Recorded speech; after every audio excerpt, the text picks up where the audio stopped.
Hi everyone, welcome to semicolon channel. ఈ వీడియోలో మనం లైక్ ఆపరేటర్ అసలు ఫంక్షనాలిటీ ఏంటి, అసలు లైక్ ఆపరేటర్ వల్ల యూజెస్ ఏంటి అనేది చూద్దాం. సో ఫస్ట్, లైక్ ఆపరేటర్ దేనికి వాడతామంటే ఒక ప్యాటర్న్ ని యూజ్ చేసుకుంటూ రికార్డ్స్ ని ఫిల్టర్ చేసి రిట్రీవల్ తేవడానికి. సో ఇక్కడ ఎగ్జాంపుల్ లో చూస్తే select start from employee details where employee name like yes percentage ఉంది. అంటే ఇక్కడ దీని మీనింగ్ ఏంటి అంటే ఎంప్లాయీ డీటెయిల్స్ అనే టేబుల్లో employee name starting letter with S తో అయి ఉంది, తర్వాత లెటర్స్ ఎలా ఏ లెటర్స్ ఉన్నా ఎలా ఉన్నా ఇంకా మనకు సంబంధం లేదు, కానీ స్టార్టింగ్ లెటర్ మాత్రం ఎస్ తో ఉండాలి. సో ఇలాంటి ప్యాటర్న్ ని మనం ఫిల్టర్ చేసుకుంటూ తేయడానికి ఈ లైక్ ఆపరేటర్ అనేది యూజ్ అవుతుంది. సో అవుట్పుట్ ఇక్కడ చూస్తే సన్, ఇక్కడ ఎస్ అనేది స్టార్టింగ్ లెటర్, యుఎన్ అనేది వేరే లెటర్. సో దాంతో మనకి ఇంకా అవసరం లేదు. ఇక్కడ లైక్ ఆపరేటర్ ఎక్కడెక్కడ యూజ్ చేస్తాం? సో 3 ప్లేసెస్ లో యూజ్ చేస్తాం లైక్ ఆపరేటర్ ని. ఒకటి సెలెక్ట్ స్టేట్మెంట్స్ లో, ఇంకోటి అప్డేట్ స్టేట్మెంట్స్ లో, ఇంకోటి డిలీట్ స్టేట్మెంట్స్ లో. And next like operator approaches ఏంటి, ఎలా వాడతాం? ఓన్లీ ఇక్కడ 2 అప్రోచెస్ ఉంటాయి. ఒకటి పర్సంటేజ్ తో, ఇంకోటి అండర్ స్కోర్స్ తో. నాకు లాస్ట్ ఎస్ తో ఎండ్ అయ్యే నేమ్ కావాలి, అది ఎలా రాస్తాం? సేమ్ ఇలాగే రాస్తాం. లైక్ ఏ లెటర్ అయినా స్టార్ట్ అవ్వచ్చు, అంటే పర్సంటేజ్, లాస్ట్ లెటర్ మాత్రం నాకు ఎస్ తో ఎండ్ అవ్వాలి. సో దీన్ని మాత్రం ఎగ్జిక్యూట్ చేస్తా. సో లాస్ట్ లెటర్ ఎస్ తో ఎండ్ అయిపోయిన అన్ని నేమ్స్ వచ్చేస్తాయి మనకి. ఇప్పుడు నాకు అలా కాదు,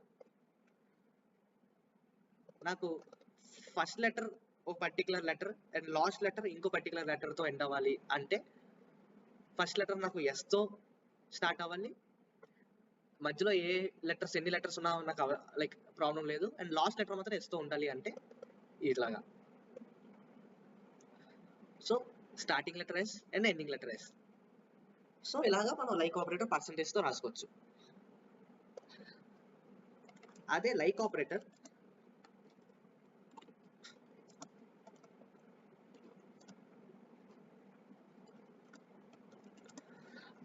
అండర్ స్కోర్ తో ఎలా యూజ్ అవుతుంది? సో అండర్ స్కోర్ అనేది ఏంటంటే ఓన్లీ సింగిల్ లెటర్ ని ప్యాటర్న్ ఫాలో చేయడం. For example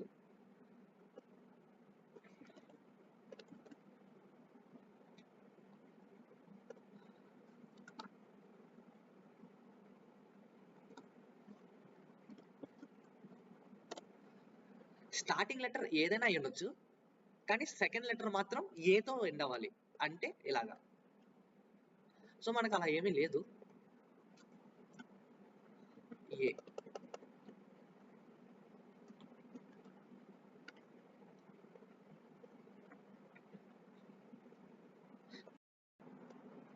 so second approach underscores use చేసుకుని లైక్ ఆపరేటర్ ని కన్స్ట్రక్ట్ చేద్దాం. సో ఇక్కడ అండర్ స్కోర్ ఏంటి అంటే ఓన్లీ వన్ క్యారెక్టర్ మాత్రం, సింగిల్ క్యారెక్టర్ మాత్రం ప్యాటర్న్ ని ఫిల్టర్ చేయడం. ఫర్ ఎగ్జాంపుల్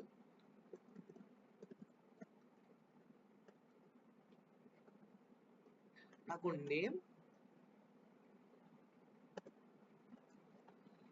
ఫస్ట్ లెటర్ ఏమైనా అయి ఉండొచ్చు, కానీ సెకండ్ లెటర్ మాత్రం ఏతో స్టార్ట్ అవ్వాలి, తర్వాత ఎలాగున్నా పర్లేదు అంటే.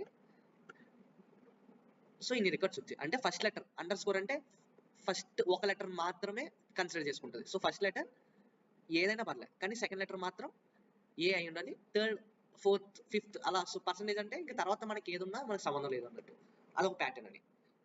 సో ది నెక్స్ట్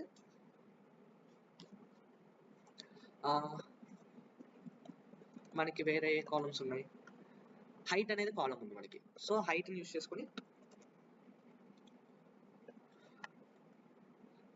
సో నాకు 1 తో స్టార్ట్ అవ్వాలి, మధ్యలో లెటర్ ఏ ఉన్నా పర్లేదు, కానీ లాస్ట్ మాత్రం నాకు 4 తో ఎండ్ అవ్వాలి అంటే ఇలాగా. సో దీన్ని మాత్రం ఎగ్జిక్యూట్ చేద్దాం. ఓకే, నేమ్ సెలెక్ట్ చేసాం కదా, నేమ్ కాదు హైట్. అంటే నేమ్ సెలెక్ట్ చేస్తే ఈ ఫిల్టర్ కండిషన్ తో సాటిస్ఫై అయిన నేమ్స్ అన్ని వస్తాయి. అదే ఇక్కడ హైట్ పెడితే హైట్ ఒకటే వస్తుంది, కానీ నాకు నేమ్ హైట్ కావాలి అంటే నేమ్ కమ్మ హైట్ అని పెట్టుకుంటాం. సో తిను హైట్ 174, తిను హైట్ 164, మధ్యలో నేను అండర్ స్కోర్ పెట్టా. సో సెకండ్ లెటర్ ఏదైనా అయి ఉండొచ్చు, కానీ first letter and last letter మాత్రం 1 and 4 తో మాత్రం ఎండ్ అవ్వాలి. సో నెక్స్ట్ ఇంకో ఎగ్జాంపుల్ ఏంటంటే పర్సంటేజ్ తీసేసి సో అండర్ స్కోర్ 4. సపోజ్ నాకు ఓన్లీ 2 లెటర్స్ కావాలి, ఫస్ట్ది ఎలాగున్నా పర్లేదు, లాస్ట్ మాత్రం 4th ఎండ్ అవ్వాలి. అంటే ఇలాగా రికార్డ్స్ ఉంటే వస్తుంది, లేకపోతే రావు. సో ఉన్నాయి కాబట్టి ఫస్ట్ లెటర్ 9తో ఉంది, ఎలా ఉన్నా పర్లేదు, 9తో ఉండొచ్చు, 8తో ఉండొచ్చు, సో ఎలాగైనా ఉండొచ్చు. సో ఇక్కడ చూసారు కదా 8తో అలా ఉన్నాయి, కానీ లాస్ట్ లెటర్ మాత్రం 4తో అయి ఉండాలి. సో ఇలా మనం లైక్ ఆపరేటర్స్ యూజ్ చేసుకుంటాం.